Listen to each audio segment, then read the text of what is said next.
Hello everyone, Assalamualaikum. Welcome back to my YouTube channel English with Hastahina. I hope you all are doing well by the grace of Almighty Allah. আজকের ক্লাসে আমরা present perfect versus past perfect নিয়ে আলোচনা করব কখন কোন tense হয়। সাধারণত যখন আমরা নেগেটিভ সেন্টেন্স করি এটার উচ্চারণ কিন্তু একই হয়, কিন্তু কখন কোনটা বলবো আমরা বুঝতে পারি না। যেমন এই সেন্টেন্সটা দেখেন, আমি কখনো রামেন খাইনি। এখন খাইনি, রামেন খাইনি, এটাকে আমরা কিভাবে বলবো? I have never eaten ramen or I had never eaten ramen. কখন কোনটা হবে?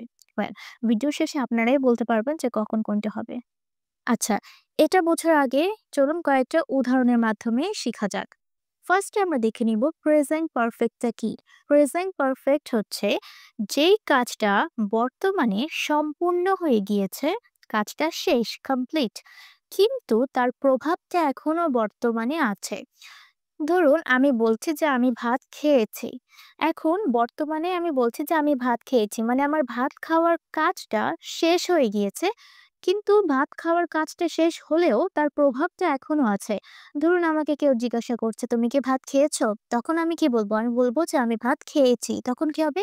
I have eaten rice. আমি ভাত খেয়েছি।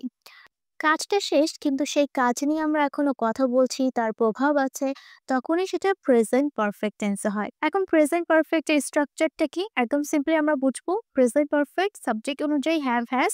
আমাদের সাবজেক্ট যদি থাকে আই, ইউ, উই, দে বা প্লুরাল কোনো সাবজেক্ট, যেমন চিলড্রেন, চিলড্রেন প্লুরাল, তখন এখানে কি হবে? আমরা হ্যাভ ব্যবহার করব। আমাদের সিঙ্গুলার সাবজেক্টের ক্ষেত্রে হি, শি, ইট বা চাইল্ড, এখানে আমরা হ্যাজ ব্যবহার করব। তারপর আমরা ভার্বের পাস্ট পার্টিসিপেলের ফর্মটা ব্যবহার করব, মানে V3। ওকে, তাহলে এটা হয়ে গেল প্রেজেন্ট পারফেক্ট। যেমন এখানে দেখেন বলা হয়েছে যে সে কখনো সমুদ্র দেখেনি। ওকে, এখন দেখেনি এটা হচ্ছে নেগেটিভ সেন্টেন্স, তাই না? দেখেনি, তাহলে এটাকে আমরা কিভাবে বলবো? He or she. সে কখনো সমুদ্র দেখেনি, তাহলে হি আর শি এটা হচ্ছে থার্ড পারসন সিঙ্গুলার সাবজেক্ট, তখন আমরা সাবজেক্ট অনুযায়ী হ্যাজ ব্যবহার করব। এখন এখানে হ্যাজ কেন হলো আমি সেটাও বলছি। হি হ্যাজ কখনো দেখেনি, তাহলে কি হবে? নেভার। এখানে আবার নেভার ব্যবহার করব। কখনো দেখেনি, he has never. He has never দেখার ইংরেজি কি? সি। তাহলে এখানে কি হবে? See, saw, seen. এখানে আমরা ভার্বের পাস্ট পার্টিসিপল ফর্মটা ব্যবহার করব, seen. He has never seen the ocean. Okay, he has never seen the ocean. Okay, সে কখনো সমুদ্র দেখেনি। এখন আমাদের সেন্টেন্সটা যদি এরকম হয় যে, এখন এটা দেখেন, গত গ্রীষ্মের আগে সে কখনো সমুদ্র দেখেনি। এখানে ২ টা কাজ সম্পূর্ণ হয়েছে। কিভাবে? এখানে যে সমুদ্র দেখা বা না দেখা ঘটেছিল গত গ্রীষ্মের আগেই। তাহলে অতীতে ২ টা কাজ সম্পূর্ণ হয়েছে এবং ২ টা কাজ সম্পূর্ণের মধ্যে যে কাজটা আগে সম্পূর্ণ হয় সেটাকে আমরা পাস্ট পারফেক্টে বলে থাকি। এখানে তার সমুদ্র দেখা বা না দেখাটা আগে ঘটেছিল, তারপর কিন্তু গ্রীষ্মটা আসে, তাই না? তাহলে গ্রীষ্ম আসা এবং তার সমুদ্র দেখা বা না দেখা, এটার মধ্যে কোন কাজটা আগে হয়েছে? সে কখনো সমুদ্র দেখেনি। আগে সে দেখেনি, তারপর গ্রীষ্মটা এসেছে, তাই না? যখন গ্রীষ্মটা এসেছে তখন সে সমুদ্রটা দেখেছে। ব্যাপারটা এরকমই বোঝাচ্ছে, ওকে? তাই এটাকে আমরা পাস্ট পারফেক্টে বলবো। কিভাবে পাস্ট পারফেক্টে বলবো? পাস্ট পারফেক্ট সেন্টেন্স কিভাবে মেক করতে হয়?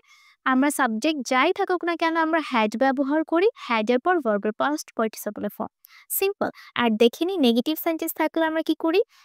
হ্যাড নট অথবা নেভার এই ওয়ার্ডটা ব্যবহার করি। যেমন এটাকে যদি আমি বলি তাহলে কি হবে? He had He had never seen the ocean, গত গ্রীষ্মের আগে, তাহলে কি হবে? আগে থাকলে কি হবে? Before the summer. ওকে, এখানে কি হবে? Summer. কেন এখানে has এবং কেন এখানে had? এখানে আমরা প্রেজেন্টের কথাটা বলছি যে সে কখনো সমুদ্র দেখেনি। মানে তার সমুদ্র দেখার অভিজ্ঞতাটা কখনোই হয়নি। তাই এটা কি? প্রেজেন্ট। একটা কাজই সম্পূর্ণ হয়েছে, সেটা হচ্ছে যে সে কখনো সমুদ্র দেখেনি। তখন এখানে আমরা হি has never seen the ocean এটা ব্যবহার করব। কিন্তু এখানে বলা হয়েছে যে গত গ্রীষ্মের আগে সে কখনো সমুদ্র দেখেনি। মানে তার সমুদ্র দেখা বা না দেখার কাজটা গ্রীষ্মের আগে হয়েছে। তখন দুটো কাজ সম্পূর্ণ হয়েছে। একটা হচ্ছে গ্রীষ্মের সামার আসছে, আর একটা হচ্ছে যে সে সমুদ্র দেখেছে। তাহলে এখানে কি হবে? He had never seen the ocean before the summer. তাই এখানে হ্যাড ব্যবহৃত হবে। ওকে, ওকে। এখন আমরা একটা পজিটিভ সেন্টেন্স করি। তারা চলে গেছে। এখানে তারা চলে গেছে মানে তাদের যাওয়ার কাজটা সম্পূর্ণ হয়েছে। কিন্তু সেই চলে যাওয়ার প্রভাবটা এখনো আছে। তখন সেটা কি হবে? Present perfect. যেমন কি বলবো? দে সাবজেক্ট কি প্লুরাল তাহলে কি হবে? হ্যাভ। দে হ্যাভ চলে যাওয়ার ইংলিশ হচ্ছে আমরা লিভ ব্যবহার করতে পারি। তাই এখানে লেফট বলবো। ভার্বের past participle form. Okay? Left. They have left. তারা চলে গেছে। They have left. তারা চলে গেছে। এখন আমি যদি এটা বলি যে আমি আসার আগেই তারা চলে গিয়েছিল। আমি আসার আগেই। দেখেন, এখানে ২ টা কাজ সম্পূর্ণ হয়েছে। একটা হচ্ছে যে আমি এসেছি, আরেকটা হচ্ছে তারা চলে গিয়েছে। চলে গিয়েছে। এখন দেখেন এখানে কোন কাজটা আগে হয়েছে সেটা বোঝার চেষ্টা করেন। তারা চলে গিয়েছে আমি আসার আগেই। তাহলে আমি আসার আগেই তারা চলে গিয়েছে এই কাজটা আগে হয়েছে। তাদের চলে যাওয়ার কাজটা আগে হয়েছে, তারপর আমি এসেছি। তারা যে চলে গিয়েছে এটাকে বোঝানোর জন্য আমরা পাস্ট পারফেক্ট এর সেন্টেন্সটা বলবো। যেমন কিভাবে বলবো? দে এখানে কি হবে? হ্যাড হবে। They had left. তারা চলে গিয়েছে আমার আসার আগে। তাহলে কি হবে এখানে? Before I arrived. Okay? Before I arrived. আমার আসার আগে তারা চলে গিয়েছে। They had left. তারা চলে গিয়েছিল বিফোর আই অ্যারাইভড। আমার আসার আগে। এখন এটা হচ্ছে পাস্ট পারফেক্ট।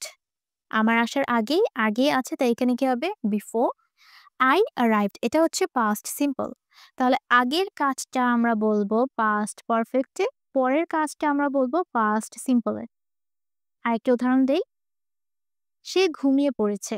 ওকে, সে ঘুমিয়ে পড়েছে মানে বর্তমানে তার ঘুমানোর যে কাজটা সেটা সম্পূর্ণ হয়েছে। সে ঘুমিয়ে পড়েছে। ওকে, এটাকে আমরা ইংলিশে কিভাবে বলবো? হি, হি আছে তাই এখানে কি হবে? Has. He has fallen. He has fallen asleep। সে ঘুমিয়ে পড়েছে। He has fallen asleep। এখন যদি সেন্টেন্সটা আমাদের এরকম হয় যে সে রাত ১০টার আগেই ঘুমিয়ে পড়েছিল। রাত ১০টার আগে মানে রাত ১০টা বাজার আগে তার ঘুমানোর কাজটা সে সম্পূর্ণ করেছে। তাহলে এখানে ২ টা কাজ হয়েছে। একটা হচ্ছে রাত ১০টা বেজেছে। একটা কি? আরেকটা হচ্ছে যে সে ঘুমিয়ে পড়েছে। ওকে? তাহলে সে ঘুমিয়ে পড়েছে রাত ১০টার আগেই। তখন এটাকে আমরা ইংলিশে কিভাবে বলবো? He had. এখানে কি হবে? হ্যাড হবে। Past perfect. He had before. আগে তাহলে কি হবে? বিফোর রাত, রাত ১০টার আগে। তাহলে বিফোর 10 PM আমরা 10 PM বললেই হয়ে যাবে রাত ১০টা। ওকে? আমি কখনো রামেন খাইনি। এটার মানে হচ্ছে যে আমি কখনো রামেন খাইনি। আমার রামেন খাওয়ার অভিজ্ঞতাটা হয়নি। আমি কখনো সেটা এক্সপেরিয়েন্স করিনি। আর সেটা কি প্রেজেন্টে, প্রেজেন্টের সাথে সম্পর্কিত। তখন কি হবে? I had never eaten ramen। আমি কখনো রামেন খাইনি এটা হবে। এখন সেন্টেন্সটা যদি আমি এভাবে বলি, জাপানে যাওয়ার আগে আমি কখনো রামেন খাইনি।